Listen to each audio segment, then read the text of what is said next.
Évangile de Jésus-Christ selon saint Luc, chapitre 4, versets 16 à 21. En ce temps-là, Jésus vint à Nazareth où il avait été élevé.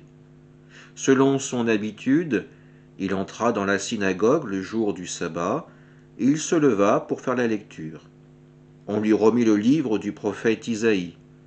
Il ouvrit le livre et trouva le passage où il est écrit « L'Esprit du Seigneur est sur moi, parce que le Seigneur m'a consacré par l'onction. Il m'a envoyé porter la bonne nouvelle aux pauvres, annoncer aux captifs leur libération, et aux aveugles qu'ils retrouveront la vue, remettre en liberté les opprimés, annoncer une année favorable accordée par le Seigneur. » Jésus referma le livre, le rendit aux servants et s'assit. Tous dans la synagogue avaient les yeux fixés sur lui. Alors il se mit à leur dire « Aujourd'hui s'accomplit ce passage de l'Écriture que vous venez d'entendre. » Acclamons la parole de Dieu.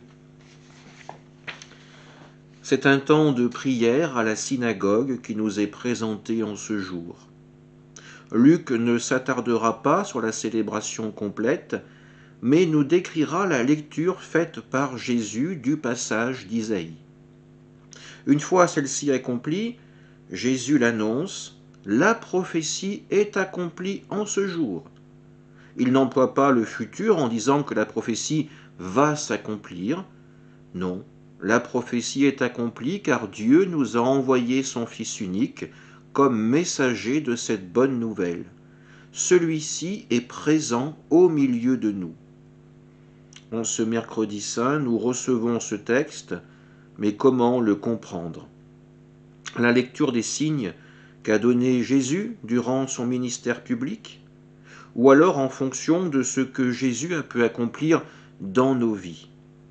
Car oui, ces pauvres, ces captifs, ces aveugles et ces opprimés dont Isaïe parle, c'est nous qu'il vise également. Oui, nous sommes pauvres quand nous manquons de charité. Oui, nous sommes captifs de notre péché. La véritable liberté des enfants de Dieu est encore à recevoir du Christ. Oui, nous sommes aveugles quand nous détournons notre regard du mal qui se fait en ce monde, quand nous sommes lâches par rapport à notre foi. Oui, nous sommes les opprimés quand nous laissons les chaînes du péché nous entraver. Et pourtant, combien sommes-nous heureux, car Dieu nous a envoyé le libérateur, celui qui brisera nos chaînes, pas seul, mais avec nous. Jésus qui nous relève, qui éclaircit notre regard et qui nous redonne courage.